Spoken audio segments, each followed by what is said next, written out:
Hello, Council. My name is Lily Wallace, and I'm Director of Employee Services here at Pottery Productions. I'm here to discuss how we can better the safety of our employees, including artists, kiln operators, maintenance, packaging, and shipment teams, by conducting investigations into potential hazards in our warehouse. As you can see from this graph, things have been going very well for us business-wise at Pottery Productions. In the past 5 years, we have grown from just a small business with one single artist to a large established business with many talented artists and employees. With this substantial growth in such a short amount of time, we have appeared to overlook some serious hazard precautions that need to be addressed. As a private industry here at Pottery Productions, we are regulated by the Occupational Safety and Health Administration and are required to meet the conditions of the OSH Act mentioned here. The Act states to assure safe and healthful working conditions for working men and women by authorizing enforcement of the standards developed under the Act, assisting and encouraging the states in their efforts to assure safe and healthful working conditions by providing for research, information, education, and training in the field of occupational safety and health, and for other purposes. All employees here at Pottery Productions are protected under OSHA's jurisdiction, and it is our responsibility to make sure that these requirements are met to ensure the health and safety of the people that have helped our company come so far. There are many ways that we can increase safety here at Pottery Production just by glancing at some of OSHA's guidelines, but the most effective way to prevent accidents from occurring is to identify them before they even happen. OSHA states on their website that traditional approaches are often reactive.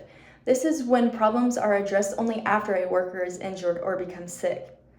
We have been blessed in our 5 years of business to not have any extreme incidents occur, but it is dire that we invest more time into looking into problems that may arise. The first step to eliminating hazards in the workplace is to identify them. This is accomplished by monitoring working conditions such as proper ventilation, eliminating any exposed wiring or slipping or tripping hazards. Making sure our equipment is working properly is also another step to make sure that we prevent these hazards. This includes making sure wheels are free from getting caught in anything, kilns are reaching their desired temperatures, and latches are closing completely, and the loading and unloading area doors are fully functioning. We also need to make sure that all of our employees are practicing the safety training that they received when they first started.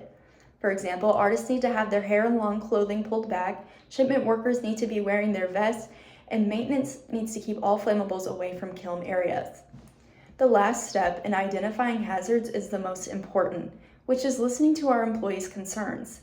As Director of Employee Services, I have noticed an increase in complaints regarding safety in our warehouse. Some of these concerns include issues regarding our large kiln doors and the loading and unloading areas. After finding potential hazards in the workplace, we must develop a hierarchy of controls. This means deciding what can be done for each hazard to limit our chances of an accident occurring. This graph shown here shows steps on how to create this hierarchy, and it is provided on the OSHA's website. So using this hierarchy, this includes deciding things that can be eliminated to make the workplace safer, what old equipment should we upgrade, who is allowed in the kiln areas, how can we better train our employees, and what can we provide to them to make them safer. By identifying hazards in our warehouse and preventing accidents before they happen, we become a stronger business. As mentioned on the OSHA website again, a safe workplace is a sound business. A risk of hazards opens up our business to a potential of lawsuits, government discipline, loss in employees, lower numbers of applications, and worst of all, the possibility that one of our beloved employees could be injured. It is necessary to identify the hazards in our company before an accident occurs that could potentially be threatening to business. As the Executive Council for Pottery Productions, I am asking you all to set up an investigation into potential hazards in our warehouse, create a hierarchy of control, and act on those that are found, to create a safer environment for our hardworking, diverse employees. This concludes my presentation. You will find that my suggestions will be largely beneficial to the company's continued success. I know that as the council, you all are very busy, so I sincerely thank you for your time. And here are my sources.